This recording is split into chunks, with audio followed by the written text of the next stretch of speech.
Hello everyone, so একটা update দিচ্ছি। আপডেটটা হচ্ছে আজকে সকালে আমরা তার্তু থেকে রওনা দিয়েছিলাম। তার্তু থেকে আমরা একটা বাস নিয়ে তারিন আসছি। তারিন থেকে একটা শিপ নিয়ে আমরা হচ্ছে হেলসিঙ্কি পৌঁছাইলাম এবং হেলসিঙ্কি থেকে একটা ট্রেন নিয়ে আমরা হচ্ছে তুর্কু পৌঁছাইছি। এখন প্রবলেম যেটা হয়ে গেছে সেটা হচ্ছে শাহরিয়ারের পাসপোর্ট যাকে দিয়ে আনার কথা ছিল সে নিজেই পাসপোর্ট ছাড়া ট্রাভেল করছে এবং কাস্টমসে ধরা খেয়ে তারা যেটা করছে সেটা হচ্ছে শাহরিয়ারের পাসপোর্টটা রেখে দিছে। বলছে আগামীকাল সকাল 8টায় আসতে, আগামীকাল সকাল 8টায় এসে নিয়ে যেতে। এখন যেহেতু আমাদের ফ্লাইট ছিল 5:30টায়, সো শাহরিয়ার আমার সাথে ওরা যেতে পারতেছে না। And I was actually confused whether should I go by alone or not, and later I decided that let's do it. So আমি এখন নরওয়ে যাচ্ছি। শাহরিয়ার মোস্ট প্রবাবলি আমার সাথে জয়েন করবে না, ও প্রবাবলি যদি পারে তাহলে হয়তো পোল্যান্ডে আমার সাথে আসবে। বাট এখন থেকে হচ্ছে আমি কাইন্ড অফ একাই ট্রাভেল করবো আর কি। সো আমার এখন গন্তব্য হচ্ছে 5:30 যে ফ্লাইটটা নিতে হবে সেটা আমাকে ফার্স্টে রিগা নিয়ে যাবে। রিগা হচ্ছে লাটভিয়ায়, এরপর সেখান থেকে 35 মিনিট পরে আরেকটা ফ্লাইট নিয়ে আমাকে যেতে হবে অসলোতে আজকে সারাদিন ঘুরে। এরপর হচ্ছে আমি সন্ধ্যার দিকে হচ্ছে ট্রন্ডহাইমের জন্য একটা ট্রেনে উঠবো। সো এতটুকুই হচ্ছে আমার আজকের প্ল্যান। এখন আমি এয়ারপোর্টে এসে বসে আছি, কারণ হচ্ছে লাস্ট বাস যেটা ছিল সেটাতে করে চলে আসলাম। এখন বাজে 1:29 অর্থাৎ 1:30। সো 1:30 বাজে অলরেডি, কিন্তু আমার আরো 4 ঘন্টার সময় আছে। বাট আমি আগে চলে আসছি কারণ আমার কোনো বাস ছিল না। পরে উবার নিলে আর অনেক খরচ হতো আর আমার আলটিমেটলি জেগে থাকাই লাগতো। So why not at the airport. এখন এয়ারপোর্টটা কমপ্লিটলি খালি। এমনিতে তুর্কু এয়ারপোর্ট বেশ ছোট, সিকিউরিটি গেট টোটাল 4টা। সো সবগুলাই হচ্ছে এখানেই সিকিউরিটি গেট। সো এখান দিয়ে আলটিমেটলি পাস হয়। ছোট একটা এয়ারপোর্ট, এখনো কেউ নাই। সিকিউরিটি গেটগুলো ক্লোজ, যদি আমার গেট দিয়ে দিয়েছে গেট 2। সো এখন দেখা যাক আমি কিছুক্ষণ ঘুমাতে পারি কিনা। কেউ নাই, এটা একটা সমস্যা আসলে। আমার ব্যাগট্যাগ আসলে একটু রিস্কি হয়ে যায়, যদিও আশা করি ইউরোপে আসলে অ্যাটলিস্ট ফিনল্যান্ডে আমার মনে হয় না কোনো চুরি চামারি হয়। I don't know, maybe. So দোয়া করবেন যাতে হচ্ছে, মানে আমি দোয়া করি আর কি, যাতে আমার আগামী ট্রাভেলগুলো আমি ঠিকঠাক করতে পারি। সো দেখা যাক, আবার আপনার সাথে দেখা হবে। Till then, good by.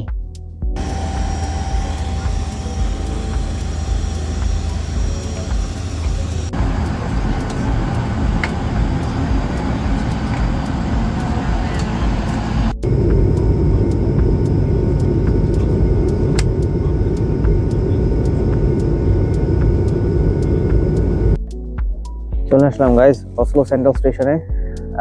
আজকে আসলে সকালেই আমার প্লেন ল্যান্ড করছে হচ্ছে 7:40-এ নরওয়ে টাইম অনুযায়ী। বাট প্রবলেমটা হয়েছে যে আমার আসলে ফোনে চার্জ ছিল না। আমি গিয়ে চার্জার কিনে কিছুক্ষণ চার্জ দিলাম, এরপর ভাবলাম হচ্ছে এখন আমি একটু ঘুরতে বেরোই।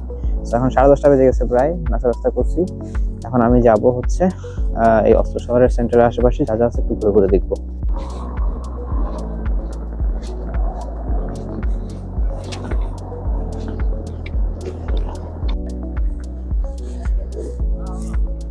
অ্যাপারেন্টলি এটা সবচেয়ে বড় একটা অপেরা মিউজিয়াম,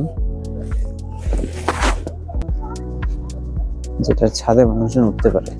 তো আমি দেখি উঠবো ওটার ছাদে, পুরো শহরের একটা ভিউ দেখা যাবে। এই ভিউটা খুবই সুন্দর, আমার কাছে খুবই ভালো লাগছে এই ভিউটা।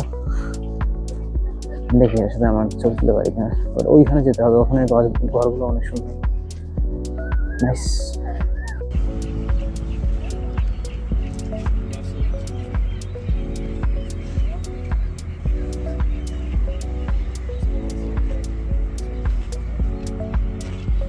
অসলো রাধুসগাদা নামে একটা অ্যালিতে আসলাম। এখানে এই অটামের ফল, গাছে যে পাতা পড়তেছে, এটা মিলে একটা সুন্দর ভিউ তৈরি হয়েছে আর কি। বিল্ডিং গুলা খুব অ্যানশিয়েন্ট এবং খুবই ডিফারেন্ট, কালারফুল, ভাইব্রেন্ট। সো বেশ ভালো লাগতেছে এই ফলের কালার সহ। তো আমি যে চিন্তা করলাম জাস্ট এই রোডটা ধরে একটু হাঁটতে হাঁটতে এখন আমি আমার পরবর্তী গন্তব্যে যাচ্ছি। ইভিনিং টাইম গাইস, এই যে দেখেন খুব সম্ভবত এটাই হচ্ছে ফোর্ট্রেসের জায়গাটা, যেটা উঁচু করে বানানো হয়েছে। কারণ ফোর্ট্রেস তো অবশ্যই উঁচু করে বানানো হবে, খুবই স্বাভাবিক। লালবাগ দুর্গ দেখছেন।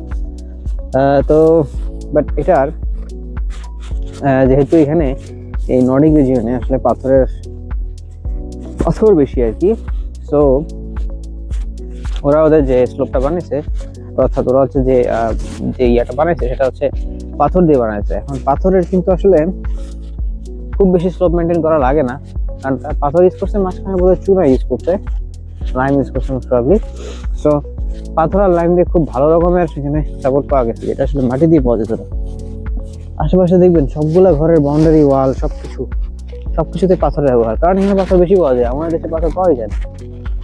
হ্যাঁ, ভালো দেখেন এখানে যেটা হয় সেটা হচ্ছে খুব বেশি স্লোপ মেনটেন করা লাগে না, অল্প একটু স্লোপ দিয়েও এগুলো পড়ে যাচ্ছে, কারণ পাথরের আলটিমেটলি যে ল্যাটারাল ফোর্স কোএফিসিয়েন্ট থাকে সেটা অনেক বেশি থাকে সেটা।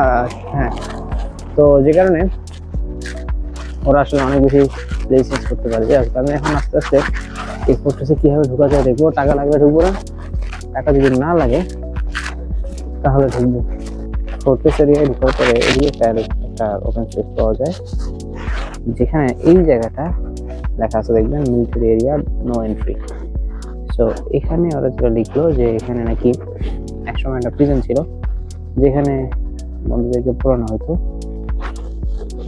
আলটিমেটলি যখন সেকেন্ড ওয়ার্ল্ড ওয়ারে জার্মানরা এটা টেক ওভার করছে, তখন তারা বন্ধুদেরকে নিয়ে আসতো এখানে, মানে ওভারঅল একটা প্রিজন ছিল আর কি।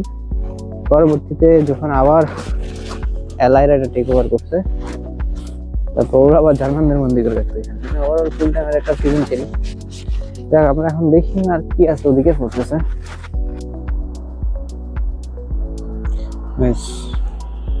এটা হচ্ছে সেই ফোর্ট্রেসটা, সামনে অনেকগুলো কামান দেখা যায়। সো কামানগুলো তাক করা হয়তো ওই নদীর দিকে, যাতে নদী থেকে যদি কোনো শিপটি বাসা তাদেরকে মারা যায়। সো এখানে আর অনেকগুলো কামান আছে, এই যে সবগুলো কামানই নদীর দিকে তাক করে না, এবং সবগুলাই হচ্ছে ইউজ করা হয়তো হচ্ছে ফোর্ট্রেসটাকে প্রোটেক্ট করার জন্য। ফোর্ট্রেসের উঠার রাস্তা এরকম একটা স্লোপ পরে, তো পাশে ফোর্ট্রেসের বিল্ডিংটা দেখতে গিয়ে একটা জিনিস খেয়াল করলাম যে ফোর্ট্রেসের নিচের সাইডটা পাথর দিয়ে বানানো, তারপরে একটা ইটের লেয়ার আছে। ইটের লেয়ার দুইটা আছে আসলে, আমার মনে হয় একটা দুইটা ডিফারেন্ট টাইম ফ্রেমে করা হয়েছিল। অর্থাৎ উপরে যে ইটের লেয়ার দুইটা, এটা পরে বানানো হয়েছিল যখন ইট বেশি পরিমাণে অ্যাভেলেবেল হয়েছিল, আই গেস, এটা আমার ধারণা আর কি।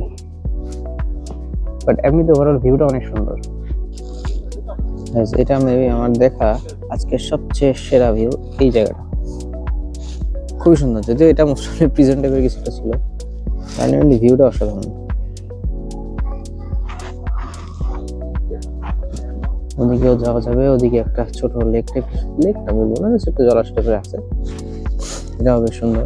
আলটিমেটলি এই পুরো এরিয়াটা আমার কাছে বেশ সুন্দর লাগছে, এখানে বসে বসে it's a good environment, man. I mean, amazing. See?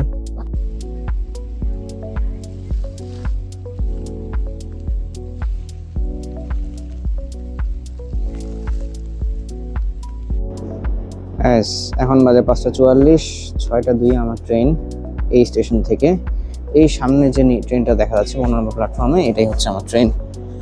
So এটাতে উঠবো, আমাকে নিয়ে পৌঁছাবে হচ্ছে 12:02-এ ইনশাল্লাহ, যদি কোনো ঝামেলা না হয়। এরপর আমাকে হচ্ছে সাফায়েত পিক আপ করতে আসবে, ওখান থেকে এরপর ওর বাসায় গিয়ে থাকবো। ট্রন্ডহাইমে নাকি অনেক ঠান্ডা এখন, so I am very much excited to experience that cold and everything. So let's see, এখন ট্রেনে উঠে যাই। ট্রন্ডহাইমের ট্রেনটা এটা এসজে অপারেট করতেছে। এসজে নাকি এটা সুইস ট্রেন কোম্পানি, বাট তারা আসলে নরওয়েতেও কিছু ট্রেন অপারেট করে, তার মধ্যে এটা হচ্ছে একটা। সো আমি উঠে যাব, আমার টিকিটটা দেখে এখন আমি হচ্ছে এই ট্রেনটা উঠে যাবো। দেখে খুবই পশ ট্রেন লাগতেছে, আই হোপ ভালো হবে। সো ঠিক আছে, তো আজকের মতো এখান থেকেই শেষ করতেছি, ধন্যবাদ।